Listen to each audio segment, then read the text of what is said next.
My boyfriend shared my photos after promising not to, so I exposed something that sent him to the ER. I made the biggest mistake of my life falling for Blake during my junior year at Lincoln High. It all started innocently enough in Mrs. Henderson's American history class, where he'd lean over during lectures about the Revolutionary War and whisper jokes that made me stifle giggles behind my textbook. Blake Morrison was everything a 17-year-old girl thought she wanted: quarterback of the varsity football team, those piercing blue eyes that seemed to see right through you, and that confident smile that could melt butter on a cold Chicago morning. He could have had any girl at Lincoln High. The cheerleaders practically threw themselves at his feet during lunch breaks, and even some of the senior girls would find excuses to walk past his locker between classes. So when he started paying attention to me, Jessica Collins, honor roll student with frizzy brown hair and a collection of vintage band t-shirts, I felt like I'd won the lottery. "You're different from other girls," he'd tell me as we sat in his black Mustang after school, sharing a bag of Doritos and talking about everything and nothing. "You actually have a brain, Jess. That's so rare." For 3 months, everything felt perfect. He'd pick me up for school in that rumbling Mustang, his arm around my shoulders as we walked through the hallways. I felt protected, chosen, special. My friends Emma and Chloe would tease me about being swept off my feet by the golden boy, but even they had to admit we looked good together. Then came that night in November when everything changed. We were parked at Miller's Point, overlooking the city lights, when Blake's hands started wandering more than usual. When I gently pushed him away, he got that wounded puppy dog look that he'd perfected over the years. "Come on, Jess," he whispered, his breath warm against my ear. "We've been together for 3 months. Don't you trust me?" That phrase, "don't you trust me," would haunt me for months afterward. But in that moment, sitting in his car with the radio playing some romantic ballad, it felt like a reasonable question. Of course I trusted him. He was my boyfriend. He told me he loved me every single day.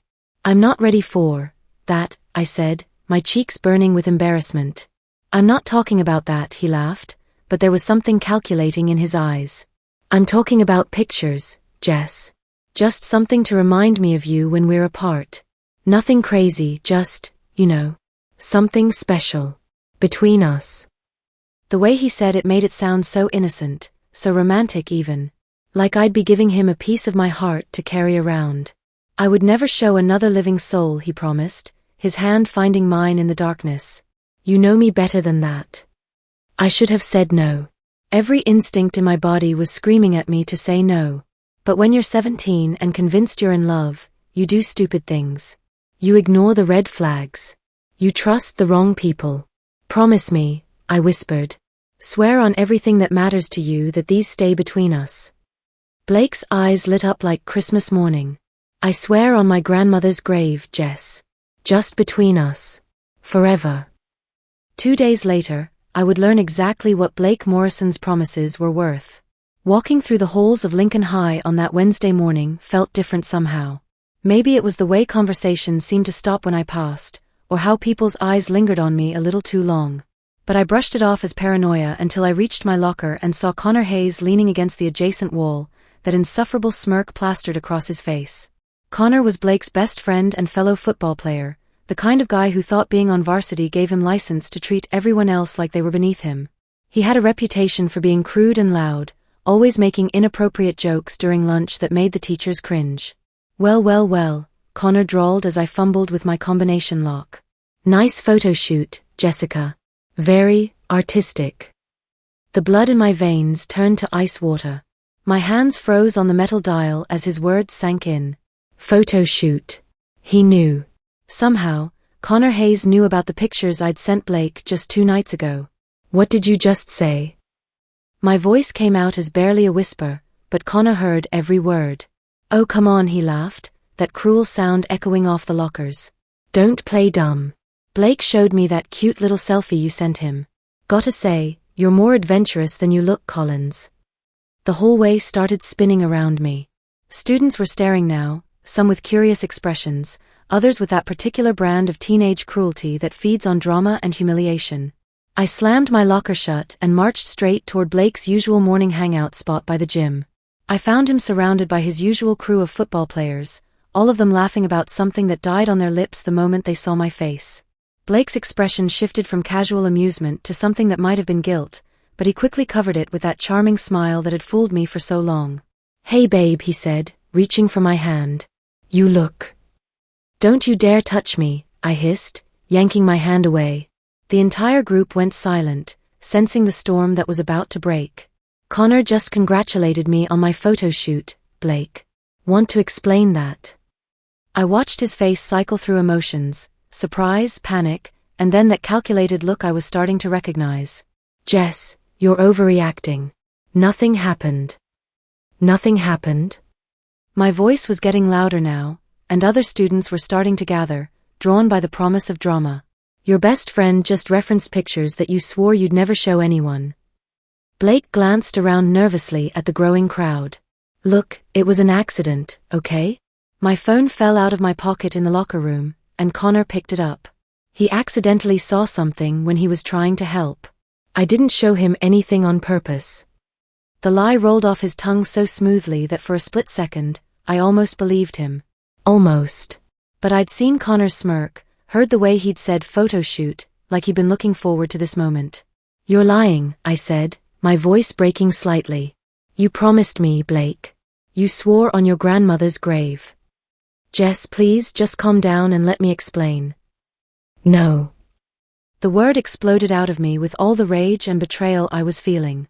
"We're done. Don't call me, don't text me, don't even look at me. We are over." I turned and walked away before he could see the tears starting to fall, leaving behind a crowd of whispered conversations and shocked faces.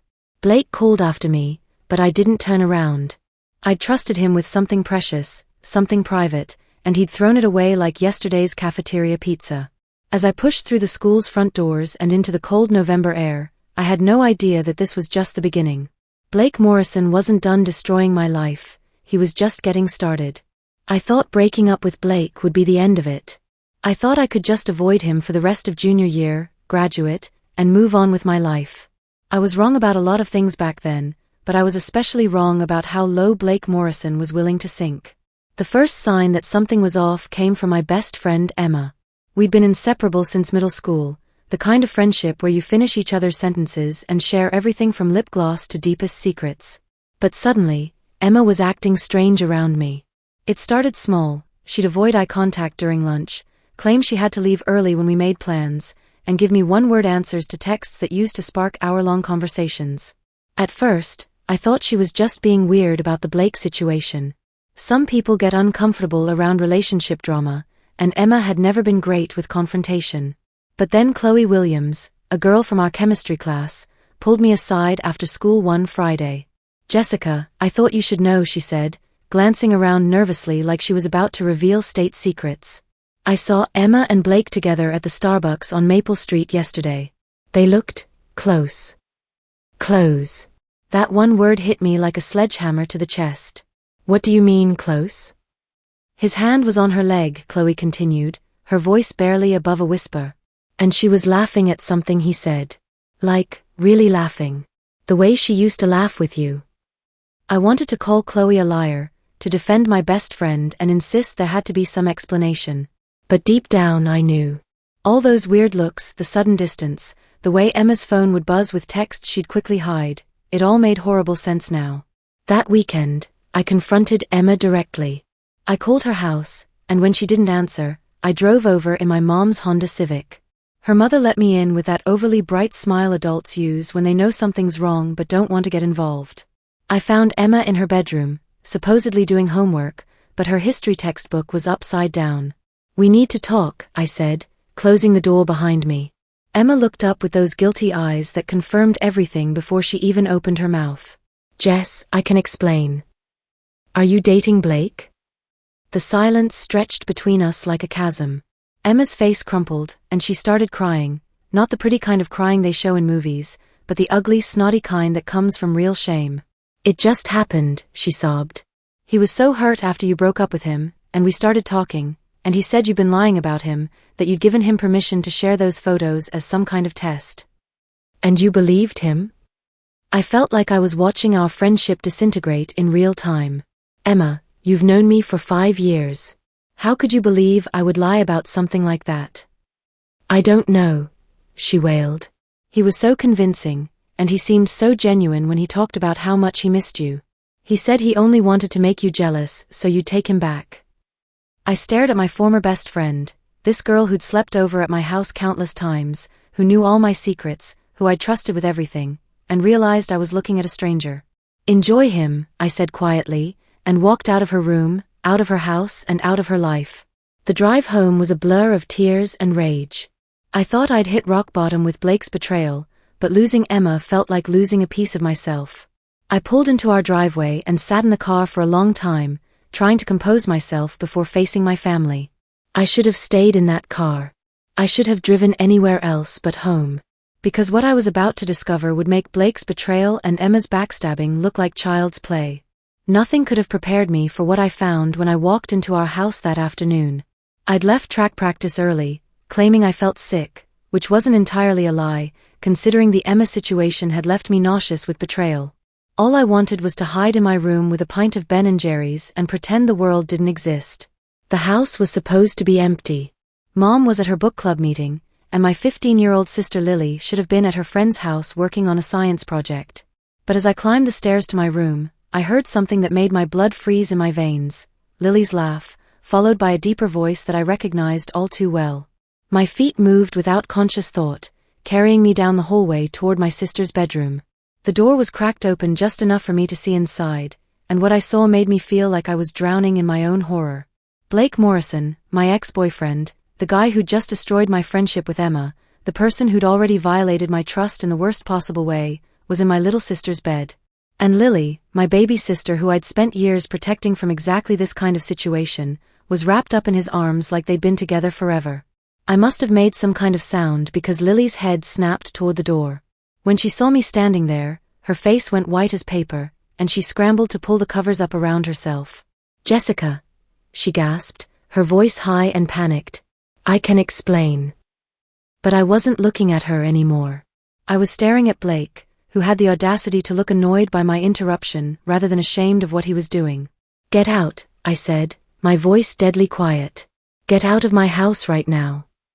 Blake slowly climbed out of my sister's bed, taking his sweet time getting dressed like he had every right to be there.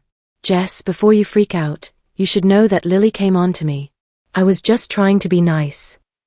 Get out." I could barely see straight through the rage that was consuming me. "Get out before I call the police." He finally seemed to register the seriousness of my tone because he grabbed his shoes and headed for the door. But he couldn't resist one parting shot.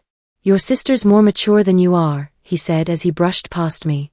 "At least she knows how to appreciate a good thing." The moment he was gone, I turned to face Lily, who was now sobbing hysterically into her pillow. My little sister, the girl I'd taught to ride a bike, helped with homework, defended from schoolyard bullies, looked so small and broken that for a moment, my anger wavered. "Lily," I said, sitting carefully on the edge of her bed. "What happened? How long has this been going on?" Through her tears, the whole sordid story came out. Blake had approached her at school 2 days after Emma and I had our confrontation. He'd been charming, manipulative, telling her how much he missed me and how he just wanted to understand our family better. "He said you'd been lying about him," Lily hiccuped between sobs. "He said you gave him permission to share those photos because you wanted attention, and when it backfired, you blamed him. He seemed so hurt, Jess. So genuine." I felt like I was living in some kind of nightmare where everyone I loved and trusted was being systematically turned against me by a master manipulator who was apparently much more dangerous than I'd realized. "Lily, he's 3 years older than you," I said gently. "You're 15. This isn't okay." "I know," she wailed. "I know it was stupid, but he made me feel special, like I mattered. And he said if you really cared about me, you wouldn't try to keep us apart." The cruelty of it took my breath away. Blake had weaponized my own sister's insecurities against both of us, turning what should have been a protective relationship into a source of division and pain. I held Lily while she cried, my mind racing with plans for revenge. Because that's what this was now, not just teenage drama or relationship problems, but war. Blake Morrison had crossed every line, violated every boundary, and hurt everyone I cared about. He wanted to play games? Fine. But he had no idea who he was dealing with. That night, I lay in bed staring at the ceiling, my mind churning with anger and determination. Blake had systematically destroyed my relationships with my best friend and my own sister, and I knew he wasn't done. This was his pattern now: find someone close to me, manipulate them, use them to hurt me deeper. He was like a virus, spreading through my life and infecting everything I cared about. But I wasn't going to be his victim anymore. The next morning at breakfast, I had to endure the most humiliating conversation of my life. When Mom found out about Lily and Blake, her reaction was not what I expected. "Well, honey," she said, buttering her toast like we were discussing the weather, "he is very handsome. And he's the quarterback, isn't he? Can you really blame her?" I stared at my mother in disbelief. "Mom, he's 18 and she's 15. And he's my ex-boyfriend who violated my privacy." "Boys will be boys," she shrugged. "Maybe if you hadn't been so dramatic about those pictures, none of this would have happened." I realized in that moment that I was completely alone in this fight. Even my own mother was willing to excuse Blake's behavior because he was good-looking and popular. The system was rigged in his favor, and traditional methods of dealing with this weren't going to work. That night, as if summoned by my thoughts of revenge, Blake appeared at my bedroom window at 2 a.m., actually crying real tears. "Please, Jess," he whispered as I reluctantly opened the window. "I need to talk to you. I know what this looks like, but I only did it to make you jealous. I just want you back." I looked at him, this boy who'd caused me so much pain, who'd manipulated my sister and stolen my best friend, and felt nothing but disgust. "You slept with my sister. My 15-year-old sister. She came on to me," he insisted. "It didn't mean anything. I just wanted you back. Please, one more chance." I actually laughed at the pathetic display. "You're disgusting. You know my little sister is 3 years younger than you, right? I'm going to tell Connor and everyone's going to know exactly what kind of predator you are." His tears stopped instantly. The mask slipped completely, revealing the monster underneath. His face turned red with rage, and he started screaming at me, calling me names I won't repeat, threatening to ruin my reputation completely. "You think you've seen bad?" he snarled before climbing back down. "You have no idea what I'm capable of." I went to bed that night expecting to wake up to Blake being cancelled by the court of public opinion. I had evidence of what he'd done, witnesses who could confirm his pattern of behavior. Surely, this time, justice would prevail. I should have known better. The next morning, my phone was exploding with notifications. Instagram, Snapchat, text messages, missed calls, hundreds of them. And in less than 5 seconds, I understood what had happened. Blake had kept his word about showing me what he was capable of. The private photos I'd trusted him with 3 months ago were now everywhere, sent to group chats, posted on social media, forwarded through networks I didn't even know existed. Worse, he'd added his own narrative. "Since she wants to lie about me liking younger girls, isn't this proof she's the one with issues?" He'd twisted the entire story, making himself the victim and me the villain. And because he was Blake Morrison, golden boy, quarterback, charming manipulator, people believed him. I sat on my bed, watching my reputation crumble in real time, and made a decision that would change everything. Blake Morrison thought he could destroy me and walk away unscathed. He thought his charm and popularity made him untouchable.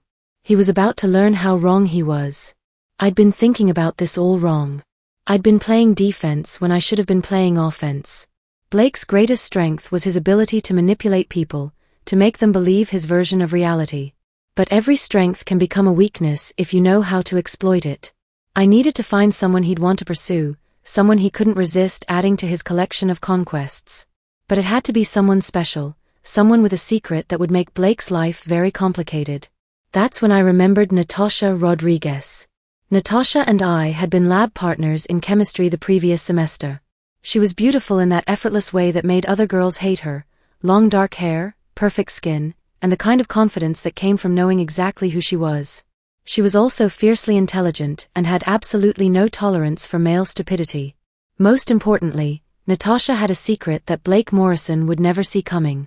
I found her at her usual lunch spot in the library, reading what looked like a philosophy textbook while eating a salad.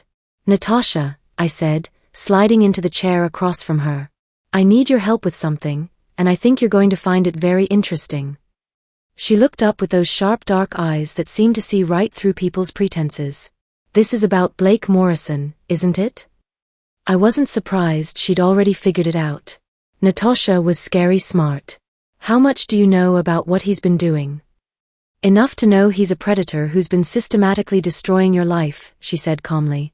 The question is, what are you planning to do about it? Over the next hour, I laid out my plan. It was risky, potentially cruel, and definitely morally questionable. But after everything Blake had done, the photos, Emma, my sister, the public humiliation, I was past caring about taking the high road. So you want me to seduce him and then reveal my HIV status afterward? Natasha summarized, her expression unreadable. You don't actually have to sleep with him, I said quickly. Just make him think you did. Make him believe he might have been exposed.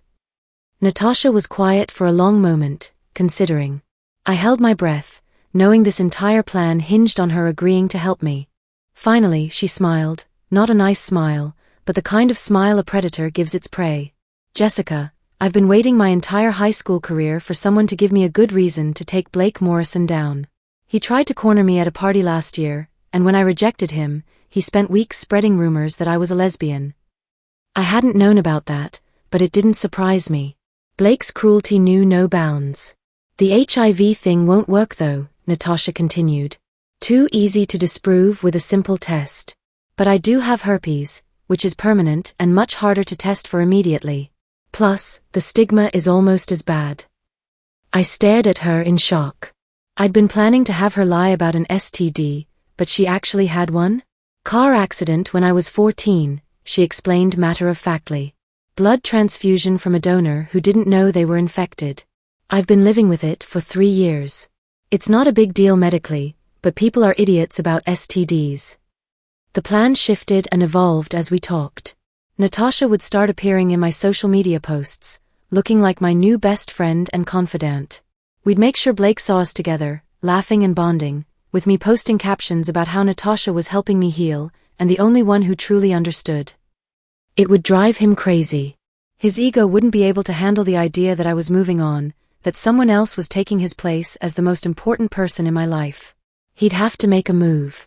One question, Natasha said as we finalized the details. What happens after? When Blake finds out and inevitably has a meltdown. I thought about my sister crying in her bed, about Emma's betrayal, about my mother's dismissive attitude, about the photos circulating through school. Then he learns that actions have consequences, I said. And maybe next time he'll think twice before destroying someone's life for fun. Natasha's smile turned genuinely warm for the first time since I'd known her. Jessica Collins, I think we're going to be very good friends. Phase 1 of Operation Blake Morrison was about to begin. The plan worked like clockwork. Within 24 hours of my first Instagram post featuring Natasha, Blake was sliding into her DMs like a heat-seeking missile. She screenshot every pathetic attempt at flirtation, every deep philosophical musing, every transparent lie about how I was crazy and vindictive. It was almost embarrassing how predictable he was. The same lines he'd used on me, on Emma, probably on my sister too. The wounded act, the fake vulnerability, the carefully crafted image of a misunderstood golden boy who just needed the right girl to heal his broken heart. The party was at Kevin Walsh's house the following Saturday. His parents were out of town, and half of Lincoln High was crammed into their suburban McMansion. I stayed home, playing my part as the devastated ex-girlfriend while Natasha went to work. According to our plan, she'd catch Blake's attention, let him think he was charming her, and then suggest they go somewhere more private. She'd lead him on just enough to make him think he was about to score another conquest, then reveal her condition after making him believe they'd been intimate. I waited in Natasha's car 3 blocks away, my phone buzzing with updates. He's here. Already making his move. God, he's even more disgusting up close. How did you date this creep? Heading upstairs now. He actually thinks he's irresistible. 2 hours later, Natasha emerged from the house with a thumbs up, sliding into the driver's seat with a satisfied grin. How'd it go? I asked, my heart pounding with anticipation. Better than expected, she laughed. We didn't actually do anything, but I convinced him we did. Lots of dramatic moaning for the benefit of anyone listening outside the door, some creative props to make it look authentic, and Blake Morrison's ego did the rest. The next morning, we crafted the text message together. Short, simple, devastating. Hey Blake, had fun last night. Just thought you should know, I have herpes. You might want to get tested. Sorry. Face blowing a kiss. What followed was exactly what we'd hoped for, but somehow even better than I'd imagined. Blake's response was immediate and panicked. What the hell is wrong with you? Why didn't you tell me that? Then, my dad is going to sue you for not disclosing that. Then, this can't be happening. This can't be real. We blocked him after that, but the entertainment was just getting started. According to everyone who still talked to Blake, he completely lost his mind. He drove frantically between 3 different emergency rooms, demanding immediate STD tests and having meltdowns when nurses explained he'd have to wait for accurate results. At the first hospital, he apparently screamed at a receptionist until security threatened to remove him. At the second, he tried to bribe a lab technician to rush his tests. At the third, he had a full panic attack in the waiting room when they told him certain tests could take up to 2 weeks for conclusive results. But the real masterpiece was what happened at school on Monday.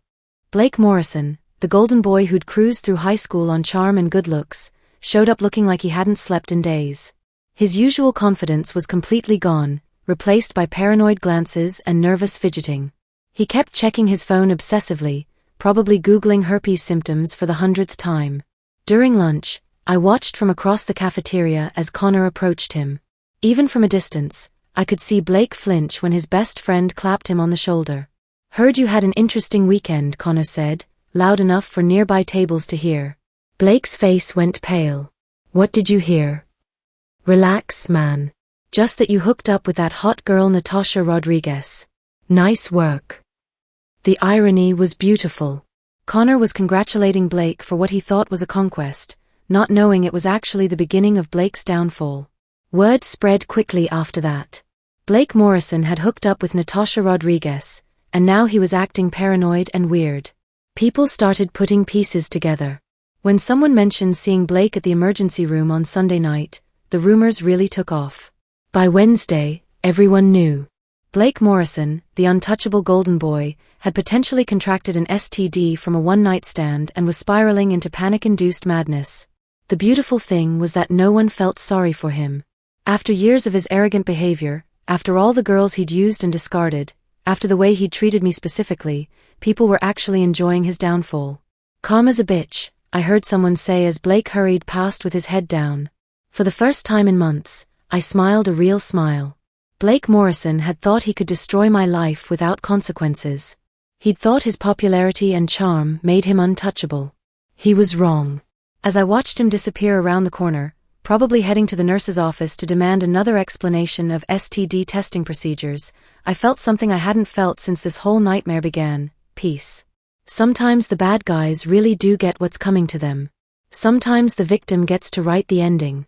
And sometimes, just sometimes, revenge is a dish best served with a side of poetic justice. Blake Morrison had taught me a valuable lesson about trust and betrayal. In return, I taught him an even more valuable lesson about consequences. Class dismissed.